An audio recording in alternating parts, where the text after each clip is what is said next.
Please welcome Oprah Winfrey.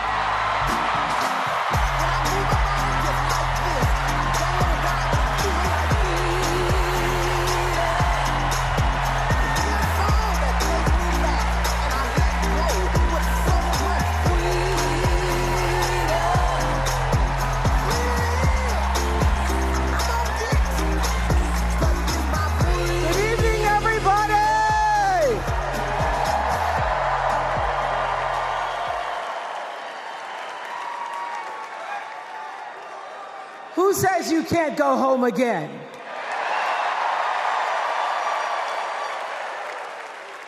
After watching the Obamas last night, that was some epic fire, wasn't it? Some epic fire. We're now so fired up, we can't wait to leave here and do something.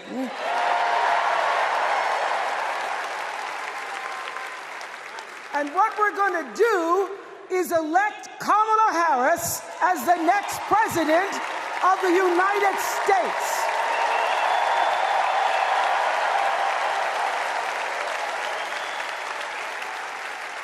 I am so honored to have been asked to speak on tonight's theme about what matters most to me, to you, and all of us Americans: freedom.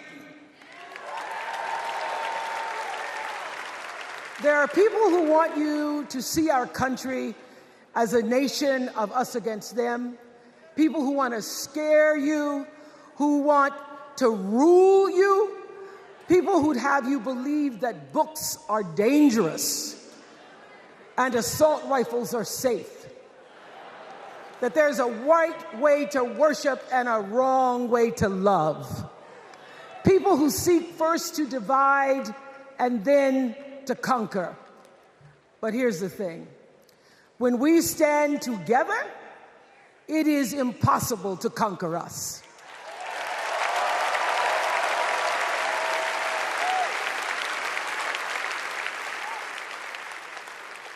In the words of an extraordinary American, the late Congressman John Lewis,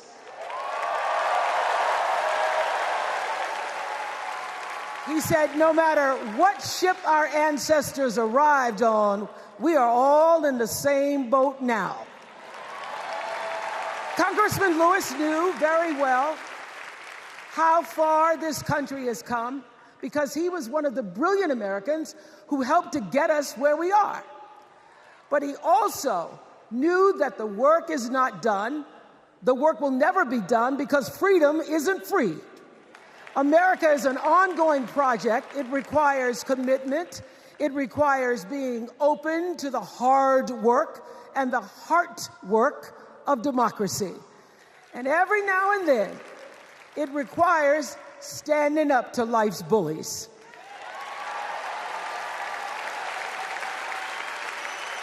I know this. I've lived in Mississippi, in Tennessee, in Wisconsin, Maryland, Indiana, Florida, Hawaii, Colorado, California, and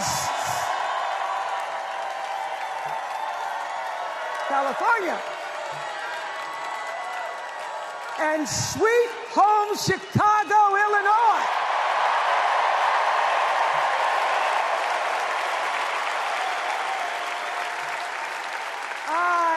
Have actually traveled this country from the redwood forests, love those redwoods, to the Gulf Stream waters. I've seen racism and sexism and income inequality and division. I've not only seen it, at times I've been on the receiving end of it. But more often than not, what I've witnessed and experienced are human beings, both conservative and liberal, who may not agree with each other, but who'd still help you in a heartbeat if you were in trouble. These are the people who make me proud to say that I am an American.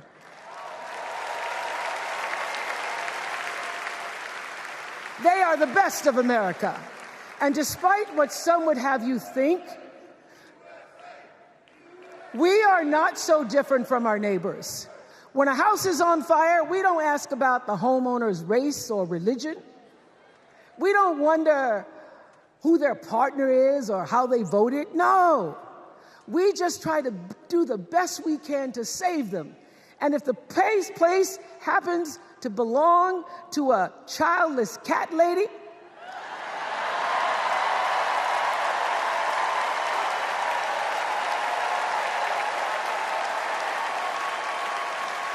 well, we try to get that cat out too.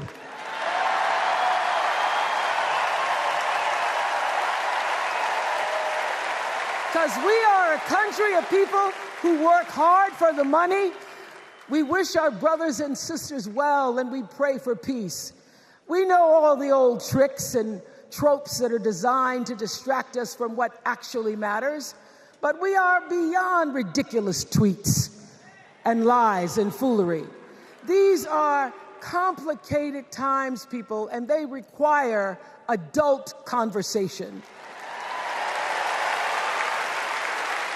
And I welcome those conversations because civilized debate is vital to democracy, and it is the best of America. Now, over the last couple of nights, we have all seen brave people walk onto this stage and share their most private pain. Amanda and Josh, Caitlin, Hadley, they told us their stories of rape and incest and near-death experiences from having the state deny them the abortion that their doctor explained was medically necessary.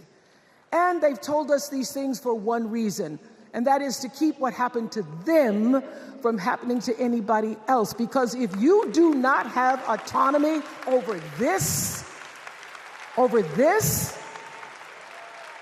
if you cannot control when and how you choose to bring your children into this world and how they are raised and supported, there is no American dream.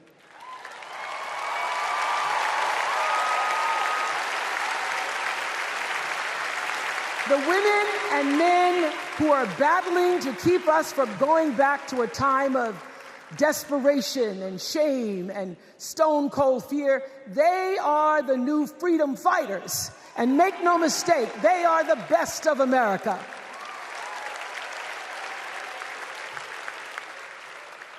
I want to talk now about somebody who's not with us tonight. Tessie Prevost Williams was born in New Orleans not long after the Supreme Court ruled that segregated public schools were unconstitutional. That was in 1954, same year I was born. But I didn't have to head to first grade at the all-white McDonough 19 school with a U.S. Marshal by my side like Tessie did. And when I got to school, the building wasn't empty like it was for Tessie. You see, rather than allowing McDonough to be integrated, parents pulled their kids out of the school, leaving only Tessie and two other little black girls, Gail Etienne and Leona Tate, to sit in a classroom with the windows papered over to block snipers from attacking their 6-year-old bodies. Tessie passed away 6 weeks ago. And I tell this story to honor her tonight because she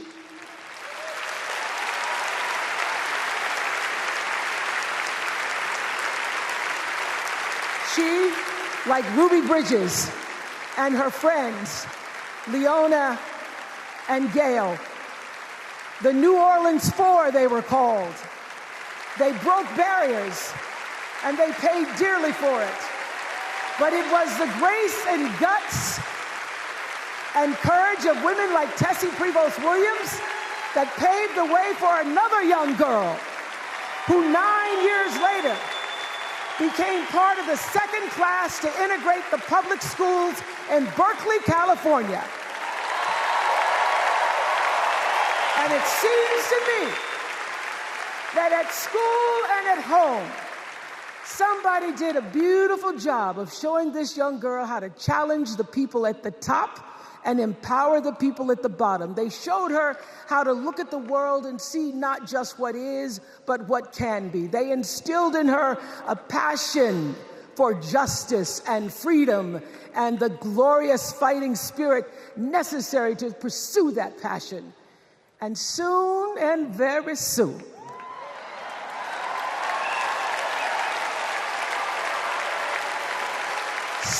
very soon, we're going to be teaching our daughters and sons about how this child of an Indian mother and a Jamaican father, two idealistic, energetic immigrants,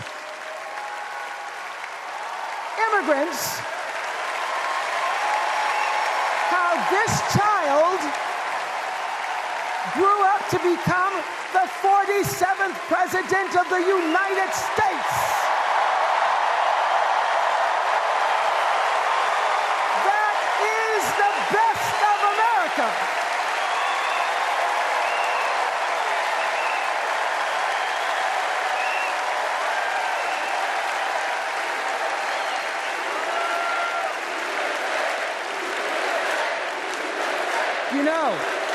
You know, let me tell you this.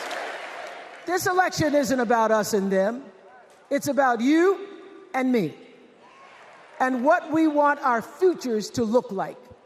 There are choices to be made when we cast our ballot. Now, there's a certain candidate that says if we just go to the polls this one time, that we'll never have to do it again. Well, you know what? You're looking at a registered independent who's proud to vote again and again and again because I'm an American and that's what Americans do. Voting is the best of America. And I have always, since I was eligible to vote, I've always voted my values. And that is what is needed in this election now more than ever. So I'm calling on all you independents and all you undecideds. You know this is true. You know I'm telling you the truth, that values and character matter most of all. In leadership and in life. And more than anything, you know this is true, that decency and respect are on the ballot in 2024.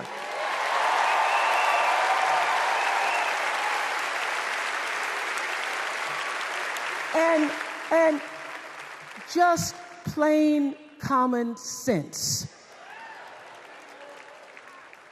Common sense tells you that Kamala Harris and Tim Walz can give us decency and respect. They're the ones that give it to us. So, we are Americans. We are Americans. Let us choose loyalty to the Constitution over loyalty to any individual. Because that's the best of America. And let us choose optimism over cynicism, because that's the best of America. And let us choose inclusion over retribution. Let us choose common sense over nonsense.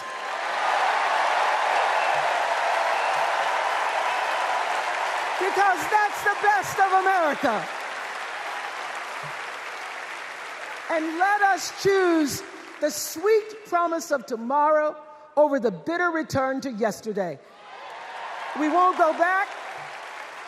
We won't be set back, pushed back, bullied back, kicked back. We're not going back.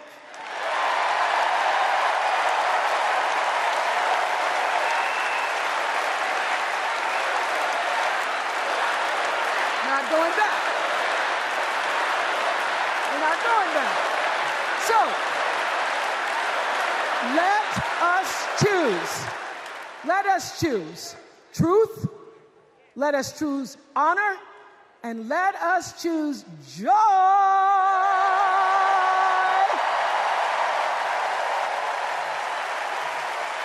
because that's the best of America.